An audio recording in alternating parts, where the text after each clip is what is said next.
Shalom and welcome to another in our series of podcasts from Temple Beth Am, a dynamic center for conservative Judaism in Los Angeles. This is a recording of Rabbi Adam Kligfeld's weekly Rashi study class.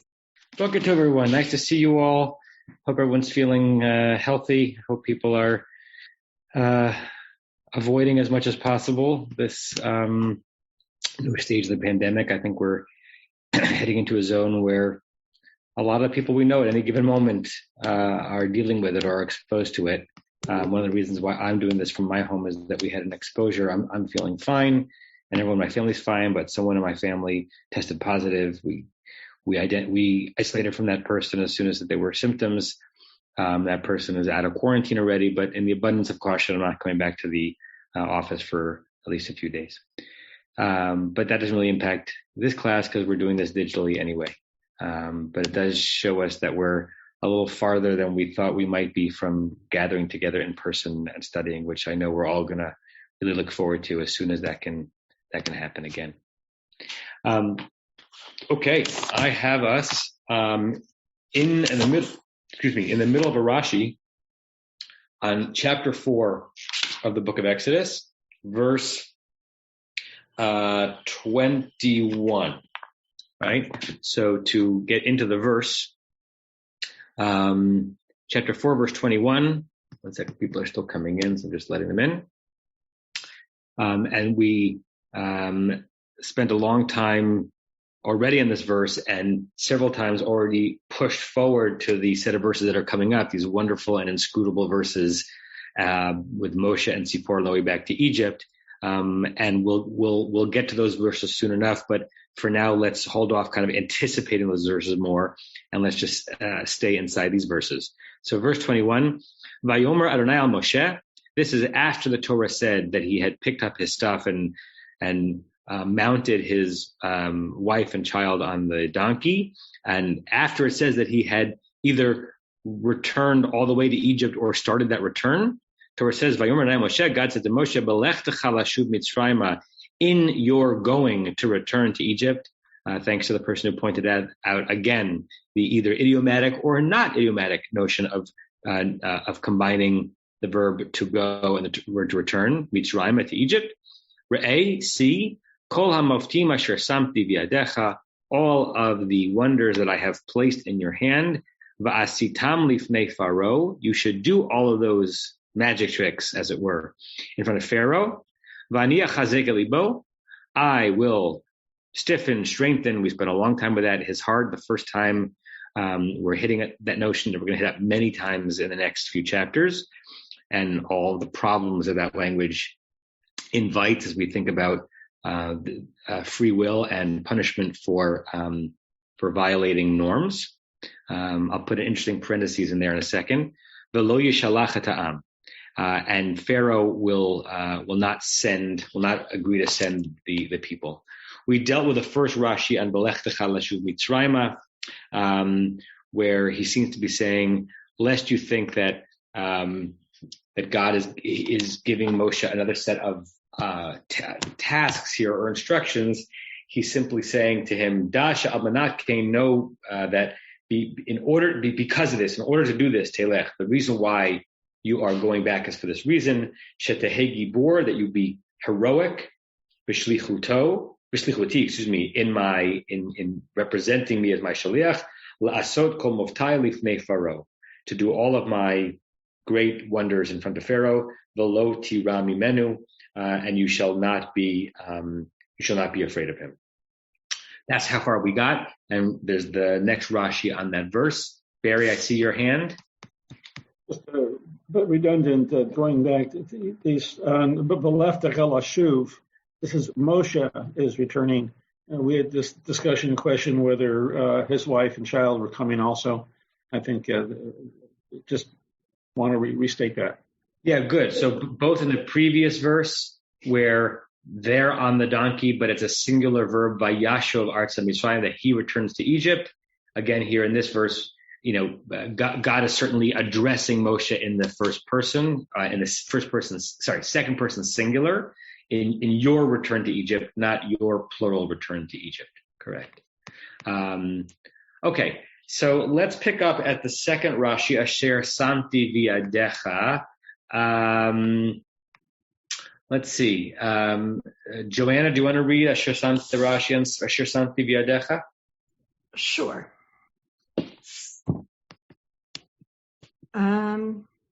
Hold on. Verse Kaf Aleph, right? Yeah, the second Rashi in verse. Yes, I'm with you. Asher Samti B'yadecha. Lo al shalosh otot ha'amurot lemala, sheharei lo lifnei Faro tziva la'asotam, ela lifnei Yisrael, sheya'aminu lo. Okay, so pause there. Do that part first. Okay. We're not talking here about the three signs that we discussed earlier, the first three signs that God gave to Moshe. Because those were to be done in front of, God commanded to do in front of Paro. Now here we're talking about what Moshe will do in front of Yisrael, that they will believe him. Flip it, Joanna. So, Shaharei lo lifnei Faro tziva lasotam. Oh, yes. Ela lifnei Israel. Right. That these are not to be done. These were not here. This is not what was commanded to be done in front of Paro, but in front of Bnei Israel, so that Bnei Israel would believe him. Right. And if everyone just turns back quickly to the beginning of this chapter that we've been luxuriating in for a long time, this whole scene of Moshe and the putting his hand inside his tunic and it coming out leprous, etc., and the staff turning into something magical. It's all in the context not of Moshe's needing weaponry to go in front of Pharaoh to convince Pharaoh to let them go. But if you look at the beginning of chapter 4, after God had a long speech about sending Moshe into Egypt, Moshe's response and Moshe's nervousness is not about Pharaoh, but about Israel. Vaya'an Moshe vayomer. Moshe responded and said, V'hein lo yaminu li, they're not going to believe me, v'lo yishma'u b'koli, they're not going to heed my voice. Ki omru, for they will say, Lo nira elecha Adonai, God did not appear to you. And God says, wait a second, I've got something for you. Vayomer elav Adonai, God said to him, Ma zev yadecha, vayomer mateh, what is that in your hand? It's the staff, etc., etc. So all of the wonders that we've seen, the moftim that we've seen, were not Pharaoh-based moftim, they were Israel-based moftim. So here in our verse, Rashi is asking and answering the same sentence, when God says to Moshe, Re'ei kol hamoftim asher samti b'yadecha, look at all the wonders I've already placed in your hand, the reader naturally thinks, oh yeah, those are the miracles we just saw. Rashi says it can't be those because those were explicitly for the Israelite perspective, not Pharaoh's perspective. So that's where we are so far on the Rashi. Go ahead. Ella moftim shani atid lasum biyadcha b'mitzrayim. I think you skipped 4 words. V'lo matzinu? Yes, sorry. V'lo matzinu she'asa'am lefanav. Ella moftim she'ani atid lasum biyadcha b'mitzrayim. Kemo ki yedaber alechem paro v'gomer. Okay, as it says in Shemot Zayin. Okay, so do that part first. Okay. And we haven't yet, or he hasn't yet done, put them in front of him. I'm interpreting this as God hasn't yet put these signs in front of Moshe. Rather, these are the signs that I will in the future put in your hand in Mitzrayim. As it says later in chapter 7 of Shemot, when I'm trying to give this context off the top of my head, I think it must be there, God in front of Moshe saying, when you are about to go and speak to Paro, and the continuation. Right, so if you look at the screen that I'm sharing, chapter 7, Parshat Va'era, we're going to, obviously, in our studies, slow this down a lot, and this when you're reading through the parsha, sometimes it's easy to forget the number of times there's Moshe being dispatched himself, and then Moshe and Aaron being dispatched as a duo. So we get in the beginning of Parshat Va'era, or maybe the middle of Parshat Va'era, that Moshe and Aaron together, after Aaron had greeted Moshe, are standing before God before the encounter with Pharaoh. Vayomer nai Moshe v'el lemor, God spoke to both of them saying, Ki yadaber alechem paro lemor. When Pharaoh says to you, Tnu lachem mofet, give us a sign, meaning prove to us that you stand for something rather than are just two human beings who walked in off the street. V'amarta el Aaron, you'll say to Aaron at that time, Kach et marcha, take your staff, Aaron, v'hashlech lifnei Pharaoh yehi letanin, and throw it in front of Pharaoh, it'll become a serpent. Tova, you're right that one of the moftim, one of the signs that Moshe and Aaron do in front of Pharaoh is similar to one of the three signs that has happened in chapter 4. Rashi is very focused on our understanding that it's a different sign, and that the one referred to here in chapter 7, verse 9, has not yet been given by God to Moshe and Aaron to do as a duo, and it's different in some way than the ability that Moshe has to convince the Israelites, even though one of them is the same. So Rashi is saying, and if you could go back a little bit, Joanna, the phrase "velo matzinu she'asa'am lefanav," I think what Rashi means there is, and it's not only that what's happened so far in chapter 4 has been explicitly in order to convince the Israelites. V'lo matzinu, we the readers don't even find she'asa'am, that he, Moshe, did them. What's to them? Those three signs, lefanav, in front of Pharaoh.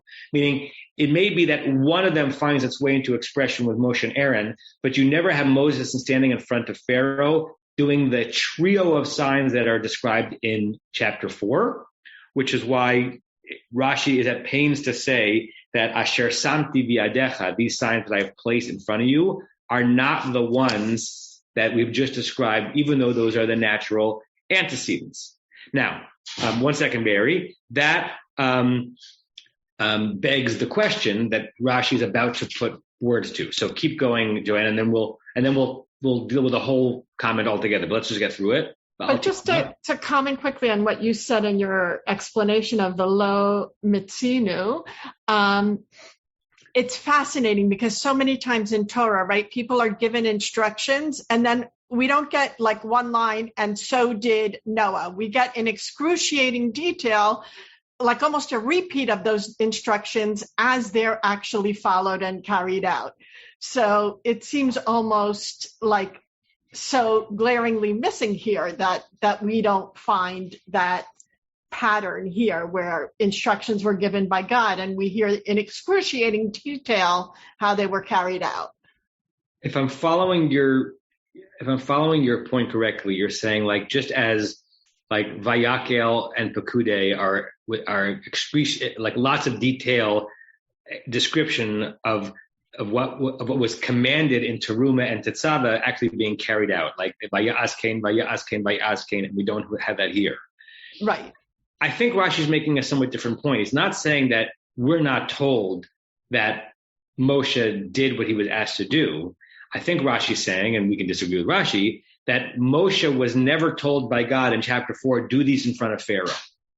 And so therefore, when God says in this verse, the moftim asher samti biadecha, the signs that I've placed before you, it doesn't refer to the three that we've been thinking about in this chapter, because Moshe was never instructed to do them in front of Pharaoh. And as we'll see in the upcoming encounter, he doesn't do them as a trio in front of Pharaoh, right? Not that we're not told that he doesn't, but the reason why we're not told that he doesn't is because he doesn't, which means there must be a reference to a different mofet. And this is not the only way to read the verse. You could say, as Tova says, I, God, am giving you, Moshe, 3 magic tricks.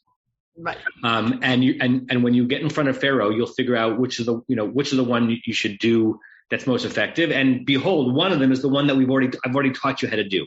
Rashi, for some reason, which on a meta level, I'm not sure I can truly divine, doesn't want to read it that way. Right. So that's a different nuance than what I was saying. Yes. Let me let Joanna finish the Altitma, and then we'll get to Barry and Larry Diane, and I forgot your granddaughter's name, but it seems that she has something she wants to say also. I'm sure she'll have more insight over this than us combined. Okay, V'al titma. V'al titma al asher ketiv asher samti shekain mashma'o kshetdaber imo kvar samtim v'yadcha.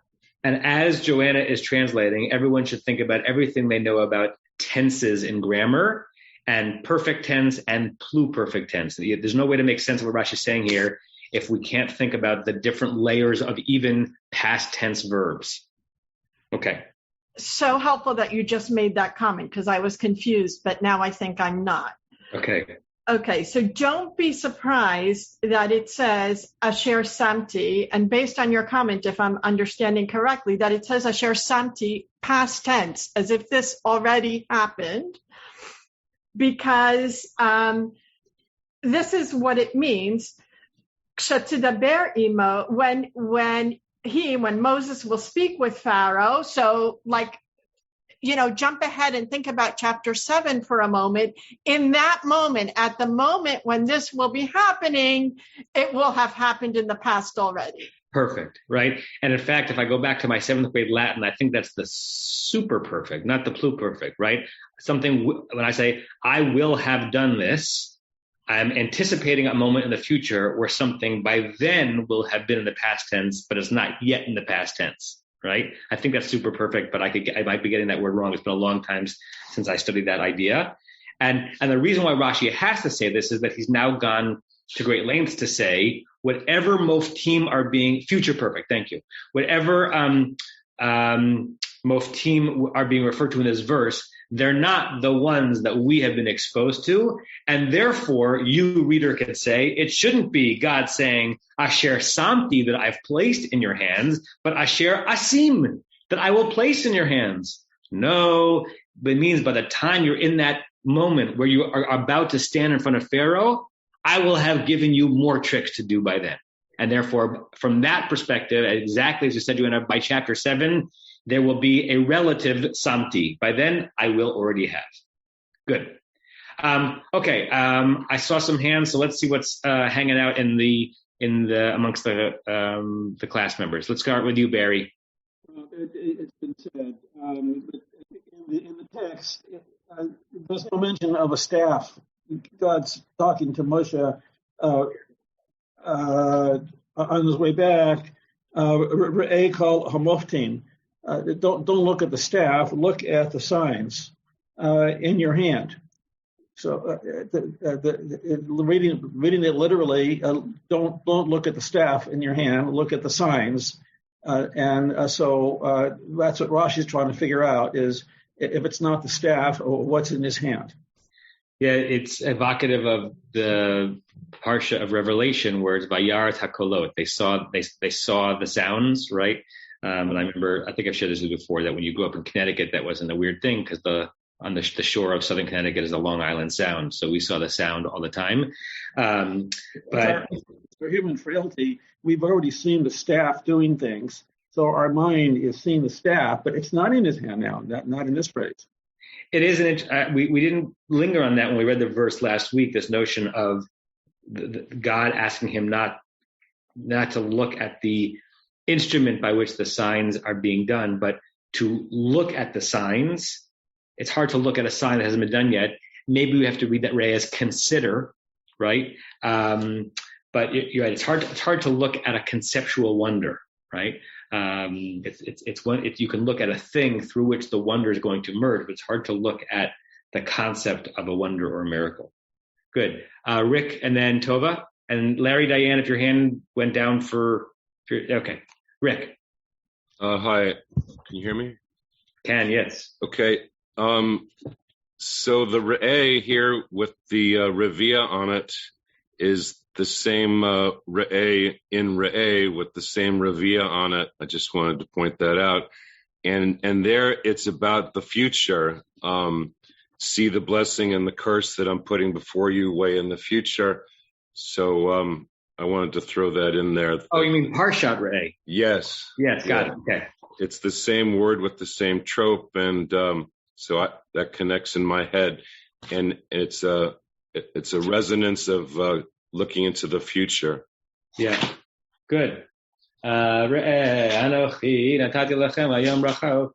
good. Right. I'm also very aware of the word anochi, as opposed to ani, that Pharaoh likes to say anochi, and God, of course, says anochi. It's all about the importance of that word there. Yeah. Whereas here it's ani. Yeah. Yes. But when Pharaoh was talking, he calls himself anochi, like God, because he wants to be a God, that kind of thing. Thanks, Rick. Tova? Yes, it just occurred to me when you clarified with the text how the staff and serpent actually happened before Pharaoh, which was Moshe apparently instructing Aharon to do it. That resonated with the pasuk we studied earlier, that Moshe was to be an Elohim, whatever that is, to Aharon. Yeah. So that in a sense, part of what he's taken is the ability to, if you will, instruct Aharon in Moftim. And yes, it is different because of that, but it still reflects this entire conversation. That's great, Tova. You could even push it one step further and say that one of the moftim that by then I will have placed in your hands is the ability to teach someone how to do a mofet. Exactly. Yeah. Wonderful. Wonderful. That's a great read. Larry, Diane? First of all, that showing of Millie was for Renee. Millie, thank you. Yes. Who keeps saying, where is she? So I was trying to show Renee, but you all saw her too. It was Thomas Jefferson, I think, who used to go through his Bible and use a razor to cut out the parts he didn't like and put piece things back together. And I'm not even close to being at the stage where I think I can actually repiece things, but I'm going to go back to what I say all the time. Take this pasuk and put it after the end of 17, I think it is. Yeah, where God is talking to Moshe without the Yitro part and all that. And this is like a natural consequence, a natural following. And I think that by going off in the Rashi tangent about the past, plural, perfect, whatever it is, of whether it was the signs that needed before or put him as him, we missed the point. And the point is before the etnachta and etnachta of this phrase, God is saying when you go back to Egypt, you're going to do all these signs for Pharaoh. Forget what these signs are. They're all the miracles you're going to do. He said, you make sure that you do these things. Why? Because I'm going to harden Pharaoh's heart. You may stop. You may be frustrated and tempted to say, oh, it's not worth it. This guy's not listening to me. But I want to make sure that you do all these things I put in your hand, in your power, and you not be distracted by the fact that Pharaoh is going to be not responding to them, because I'm the one that's making him not responding to them. And as far as I can see, nobody's looking at that juxtaposition of these two parts of the pasuk. It's fascinating, Larry. Two comments. First comment is just on the Jefferson thing, and I'm not a Jefferson scholar. I was always in the impression, it might be a misimpression, not that he was doing like cutting and pasting to reorder, but that he was basically just reducing the New Testament to just what Jesus said, rather than what that if you read a Jeffersonian Bible, it was basically just Jesus's words and without some of the commentary on them. But I could be wrong about that. But that has nothing to do with anything. But I just was. No, you're kind of right. And I'm not an expert either. He took out the miracles. He took out all the things that he thought were not believable. Right, and he focused on the memrot and the statements. Yeah. Right. If Rick wanted to color code this section not by trup but by order of plot, right? He might say to you, Larry, like that it's kind of A, and that A ends at the end of verse 17. And then there's a B section that's Vayelech Moshe all the way up to our verse 21, and that 21 is back to A, right? And as soon as that section is over, then we're back to B again, right? Because what we're about to get is more of the journey. So we had seemingly the end of God's speech to Moshe, and then a little bit about journey on a donkey and going back, and then another addendum of speech, and then more on the journey, right? So as I said last week, I'm not aware of, but that doesn't mean it doesn't exist, classic 19th century biblical critical theory on this chapter, but it wouldn't surprise me if there's a lot of focus on it, because the stitching seems more obvious. Or we can say the stitching together that the Holy One did to make this text as rich as it is making an impression on us. Joanna or Larry, did anything else? Nope, thank you. So I have a funny thought about, this thing that we're seeing here about the psukim kind of appearing to be out of order, and we somehow want to restitch them. And what we were talking about a little bit last time about why the shout out that Moshe has the staff in his hand, and, it's a shout out to like, now he's fully a prophet. This is where his role as a prophet begins. And I'm just going to jump ahead because for me, this is a little clearer in the book of Deuteronomy, where I get a little lost sometime in all of Moshe's speeches when every time he says you.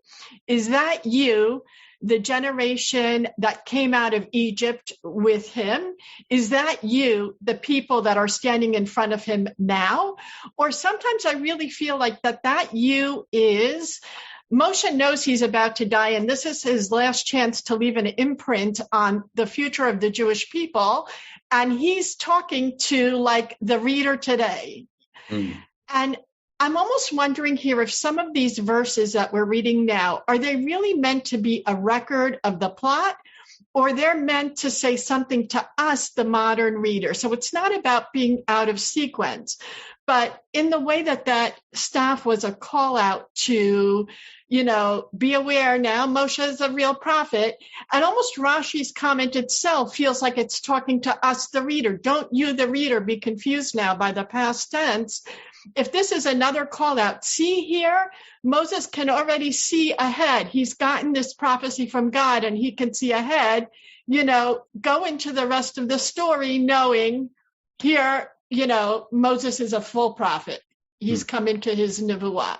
And it's almost more of a message to us, the reader, than to really record what was happening at the time.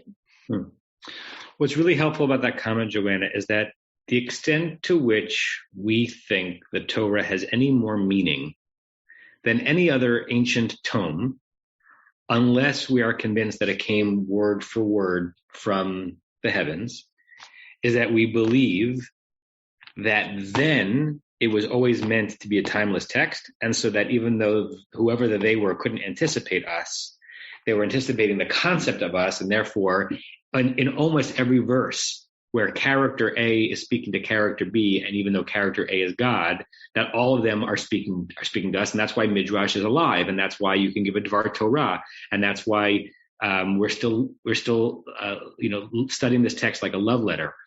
I think about a wonderful turn that my teacher, Peter Pitzley, does when he leads a bibliodrama, which I can only do when I'm not doing it on Shabbat because it involves writing.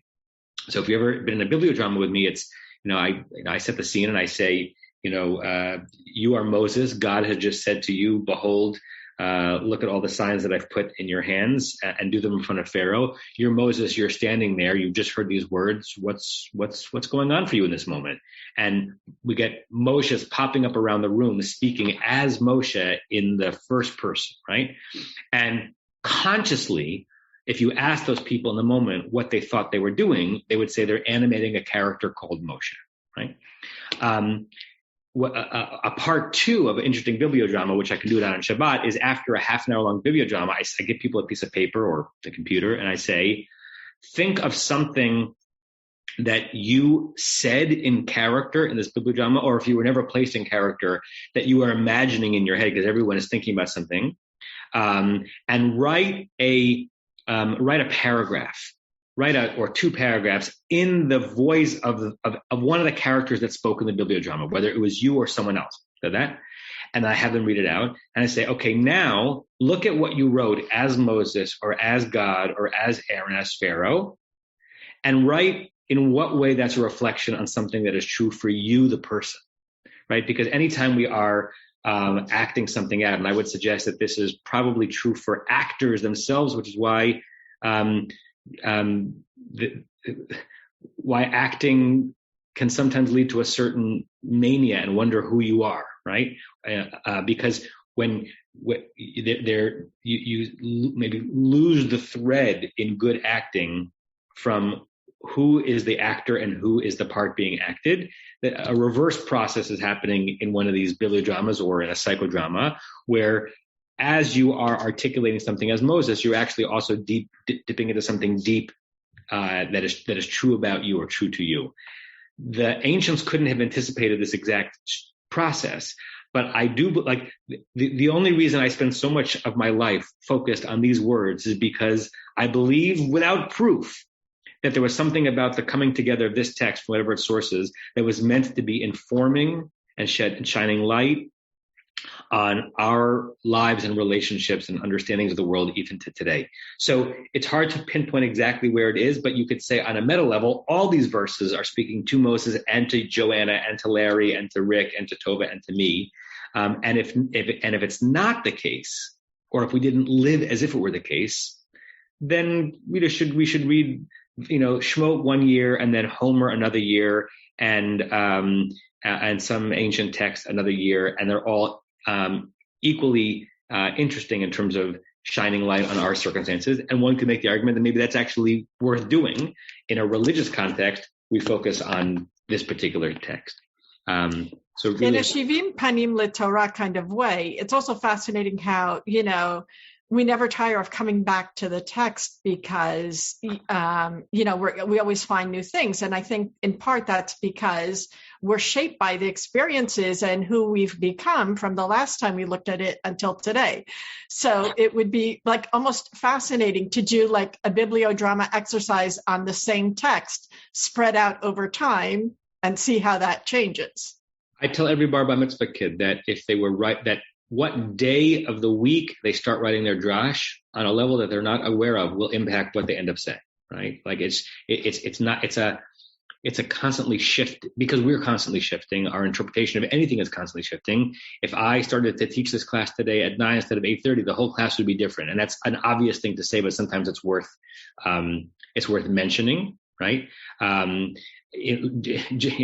Without getting into too much detail, in the same way that whenever that who each of us is, literally, like who we are as opposed to anyone else on the planet, is impacted by obviously who our parents are, but even when our parents had the urge, right? And that we would never have known it, but we would be an entirely different person had the act that produced the conception of us been 10 minutes later or whatever, right? So you can get lost in that kind of thinking because it can lead to a certain, a certain nihilistic understanding of whether anything means anything.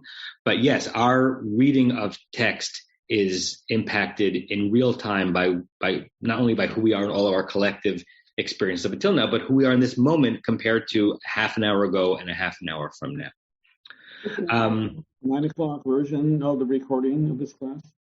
What's that, Barry? We watched the recording of the 9 o'clock version of this class. You can watch it at 9:30 and see your reaction to it. Okay. Anything else in verse 21? Going once? Going twice? Okay. Let's go to verse 22. Whom have we not heard from today? Andy, you want to read verse 22, Kaf Bet? Okay. 1 second. V'amarta el paro, ko amar Adonai b'ni v'chori Yisrael. And you will say to Paro, this is what God has said, that Yisrael is my firstborn. Great. So there's no better way of translating it. The words make sense. If you read the verse quickly, you could say to yourself, all right, what's going on in the next verse?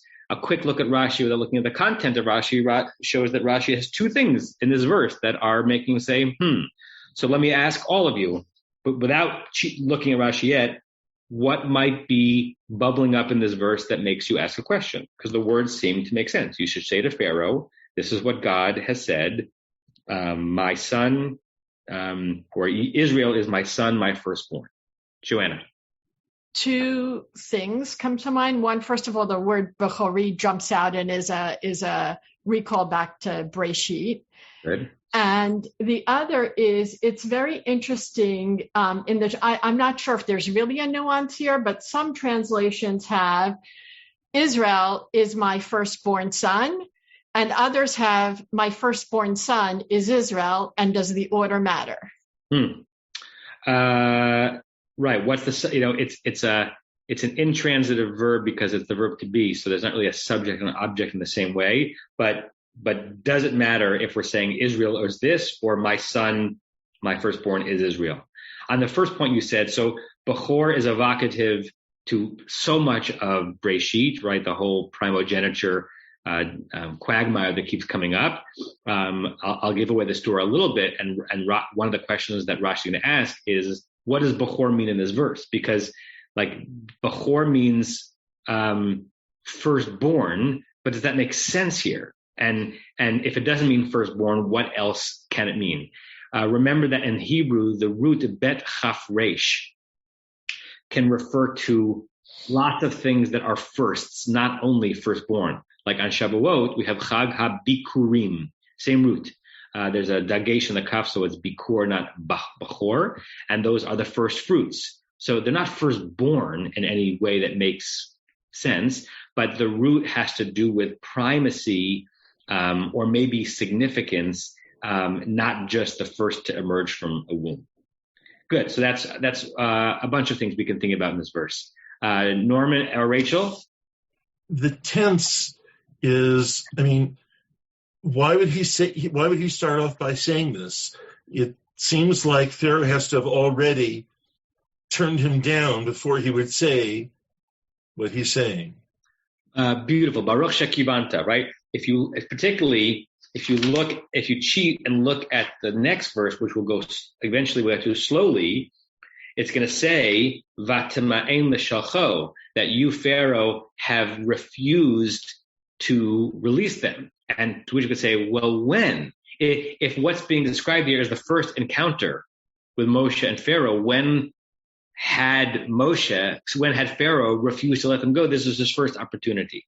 So one question that you asked, that Rashi asked in the verse is, this seems to be God saying to Moshe, this is the first thing you should say to Pharaoh, but that doesn't logically follow, because within that sentence are things that suggest that there had already been an encounter. So very good pickup.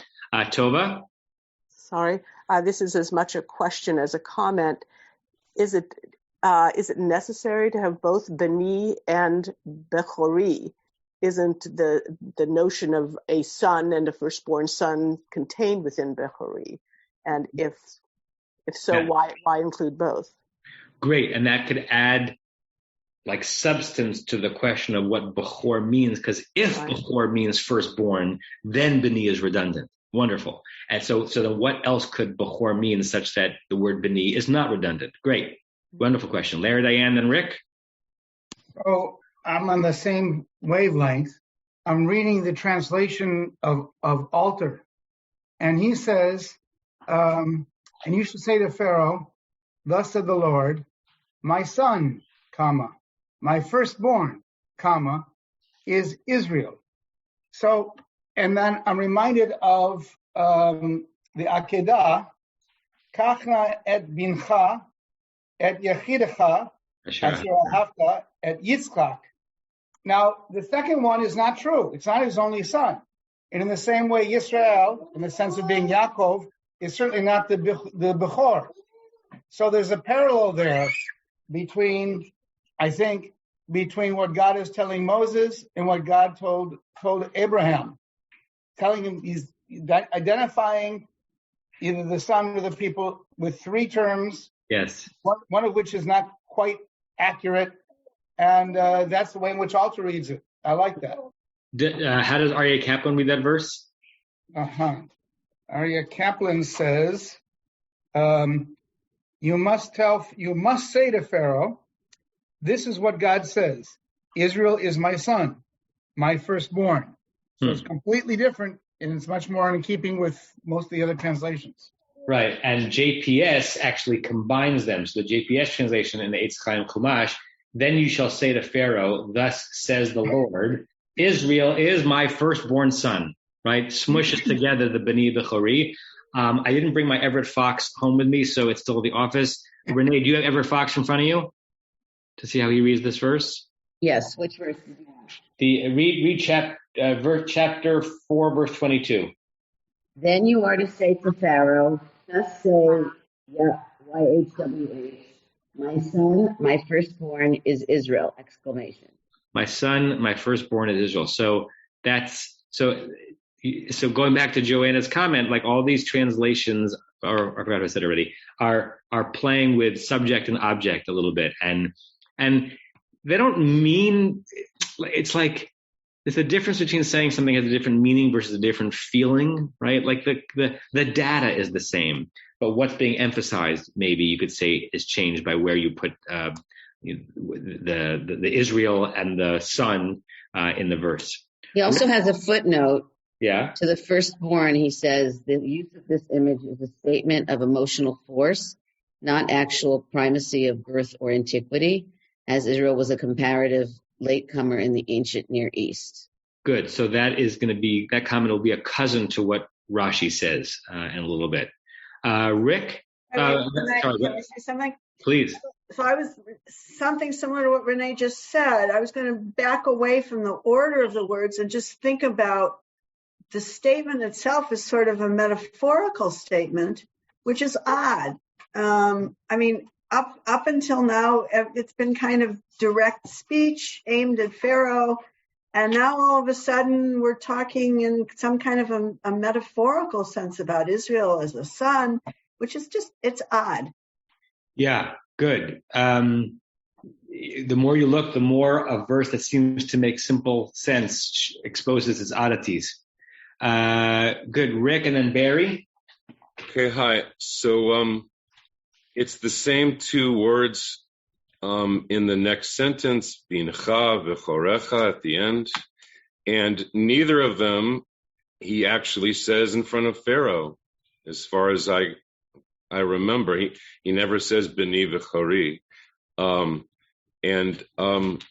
I need to throw it in today because it just happened last week. If you'll allow me, the only Torah reading I did, the only piece I did last week was in Bo, was 43 to 51, and it's about the laws of Passover, and Himol there is very important, and it's about the firstborn, and he needs to be circumcised and all that, and it just shouts out to me. There's ger in there, and the circumcision, and it goes to Gershom, and I just had to say that I read by chance. That was the one aliyah I was given to do, and it's all there. And so I don't know if Tzipora knew about all that, but again, it's B'ni and V'chori, and I had to say that. Good. And that adds to what Joanna put in the chat, which is not only can we ask whether or not the Ben and the Bechor are mutually redundant, but is the ending on each word, the B'ni and Bechori, once you have one Maid, you need two Mai's. My. Barry, and then Sue?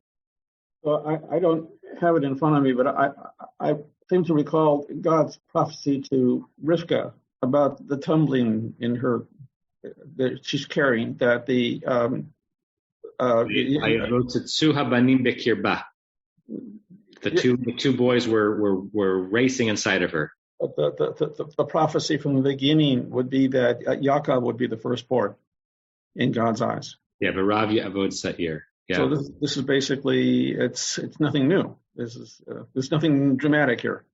Yeah. Good. Sue? Well, my comment was going to be really weird until Barry just said that, because I was thinking, we don't have B'ni Bechori Am Yisrael or B'nai Yisrael or anything like that. We've got Yisrael, which it feels like it's a look back at the kind of the winner Yitzhak of the whole fight, and some kind of reminder that this is how it all lands. We're on this line, and like a shadow of what came before, and a reminder of Israel, not Am Israel or Bnei Israel, but Israel. Right, and if we combine what Norm has said and what Barry has said and what Sue has said in this verse, we don't need to read Rashi because you've already covered it all, which is great. It means that we're really aligned with Rashi's mind. But what Barry and Sue just put together is very similar to how Rashi's going to read. He's just going to bring us to other verses in Tanakh which prove that point. But wonderful, Tova, and then I want to share another verse with you. Okay. I admit I was glancing ahead to the next verse, which for me cast a light on this one, that in a way this seemed to come out of nowhere, but in another way it really is laying the foundation of the argument that Moshe is going to make over and over again, that we need to be allowed to go to serve God. And by this claim that this is my son, this is my Bechori, whatever that is, it implies a first obligation to God. And in the next verse, that you have to allow them to come and serve me and worship me. It's as if you have preempted something that is owed to me. You have made them your servants. They were supposed to be my servants. You have to. And so it's laying the foundation of the argument that's going to be made to Pharaoh to let them go. Very nice. Very nice. Let me share this verse with you, and this is going to be a little Rorschach test. My question is going to be, why do you think I'm sharing this verse with you? So hold on. So this is the beginning of Parshat Vayishlach.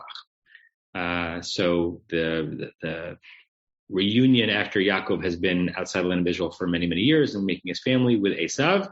Verse 4, not the verse I want to share with you, but just to give context, Vayishlach Yaakov Malachim, Yaakov sent messengers, Lefanav in front of him, El Esav, Echiv, towards Esav his brother, Artsa Seir, towards the land of Seir, Sedei Edom, in the fields of Edom. This is the verse. Vayitzav otam lemor. This is what Yaakov said to his Malachim, his messengers, not his angels. Ko tomrun la'adoni le'esav. This is what you should say to my master, speaking in kind of modest language with respect to Esav. This is what you should say to Esav. Ko amar abdecha Yaakov. This is what your servant, so Yaakov referring to himself as a servant to Jacob, this is what Jacob has said. Im Lavan Garti, I've been hanging out with Lavan, ba'echar arata, and I delayed up until now. Can anyone think of a connection between the verse we're chewing on and this verse? Joanna, you're still muted. Yaakov is to Moshe as Esav is to Paro. Okay, say more about that. It's basically the same thing happening here. Yaakov had dwelt in a foreign land for a period of time, was now coming back to the land where he belonged, and was encountering an adversary to having that happen. Good. So if we were in the 1980s version of the SATs, we could make that, what do they used to call those? The analogies? Analogies, right? Okay, good. I'll get back to that in a second. Norm, Rachel? That each had been hanging out with his respective father-in-law. That Moshe was in Midian, and Yaakov was with Lavan, wherever that was. Aram. In Aram, okay. And that was a maturing experience for each of them, respectively. Good. So both Rachel and Joanna went to connect the two verses on storyline, which is really wonderful, and it strengthens or is strengthened by the language. So the reason why I am brought to this verse is by the ko tomrun and the ko amar, right? In our verse, we have God putting into Moshe's mouth the phrase ko amar Adonai. That says God. And if you're familiar with the Torah and certainly with the Haftarot, that becomes the call sign for prophecy. Ko amar Adonai, thus saith the Lord, right, is how a prophecy begins. I think I'm correct in this, but I'm not certain that I'm correct in this, that our verse in Shemot is the first time that God uses Ko Amar Adonai with respect to God, the first of hundreds of times in the Bible. And I believe this verse in Genesis is the first time it's used at all, right? So what we have here linguistically, stylistically, is the Torah / God taking language that up until now has been the way that a human being has sent a message forward through by dispatching a messenger saying, this is what my master has said. And now this is God co-opting the language. And that's going to be the hashtag Ko Amar for God throughout many of the verses that we're familiar with in Torah and in the Haftarot that we know. But I love that Joanna and Rachel also connected the storyline as a through line as well. Wonderful. Norm, Rachel? I think it's informing Pharaoh in our current verse that I'll behave respectfully to you, Pharaoh, because after all, you're Pharaoh, but I am, my boss is Hashem. And in the same way, the messengers from Yaakov are going to say that, we'll call you my Lord Esav, Adonai Esav, but we're really here speaking for Yaakov. He's our boss, not you. Yeah, which also then connects to the Bechor comment that we said before about who Barry's notion that Yaakov, even if he came out second, was the Bechor, right? So that it actually more Yaakovizes our verse. Wonderful. Okay, so having kind of sort of anticipated Rashi, let's actually see what Rashi says in his own words. We may get to one, probably not both of these comments. Andy, you are reading. Okay. V'amarta el paro, kishetishma shelibo chazak v'ma'en l'shloach amor lokein. So when you hear that his heart is hardened and he refuses to send Bnei Israel, that's when you will say your piece about the Bechor. Good. So responding to the first thing that Norm said in this verse, reader, lest you think this is the first thing that Moses is going to say to Pharaoh. It can't be, because the next verse says that in that sentence you should say, you have refused. We're basically, it's hard to put together. God is anticipating a future encounter between Moshe and Pharaoh, but the second paragraph of said encounter, right? So you're going to stand before Pharaoh, Moses, and you're asking to let him go. He's not going to agree to. Now we get to the verse. And what should you say to him then? Ko Amar Adonai B'nei Bechori Yisrael. This is your response to the initial refusal by Pharaoh, that initial refusal, which we know is going to happen, but God isn't including in this prophecy, right? So it deals with a potential tense and content question in the verse that Norm was referencing before. Norm, Rachel? No? Nothing. Okay. Joanna? Fascinatingly, when you brought up Ko Tomar and the resonance of that, I was like, I've heard that before recently in this class. Where? And I was like mining my brain and flipping back in my Chumash, and I found it. And it's fascinating where it is. God says, Ayah, Asher Ayah, and then immediately after says, Ko Tomar El B'nai Yisrael. Yeah, that's interesting. So it's not in the language of Ko Amar because it's future tense, not past tense. So might it be better to say that the one you just found is the first time that God is using that language that's going to become so common? I think our verse is the first Ko Amar, but it could be that the verse you have brought us back to is the first use of the idea, but not the exact words. That's chapter. Can I jump in here for a second? Yeah. So Safari allows you to search, and Safari is smart enough to search regardless of the tense. Okay. So Joanna's right. Verse 15, chapter 3, is the first time that you've got the Ko Tamar, and then the Hashem is separated by El B'nai Israel. But the phrase itself appears 448 times in any form in the Tanakh, and it occurs 16 times in the Torah. 14 of those times are in Shemot, and 2 times are in Bamidbar. That's just ko amar or ko tomar or any combination of ko and the verb amar. Any variation. I'm not smart enough to know how to ask it to only search for ko amar. Right, but that excludes the verse that we saw in Breshit, right? That because the verse we just looked at in Breshit has ko amar avdachai. I don't know. Oh, so maybe that's the ko amar and God. Yeah, I included Yud-Hey Vav-Hey. Got it. Cool. All right. I don't see any hands up. Let's begin. Rashi's working on the word b'ni b'chori, but we're not going to finish it. Okay. Well, maybe we'll. We'll see. Andy? B'nei b'chori, lashon gedula, exalted language.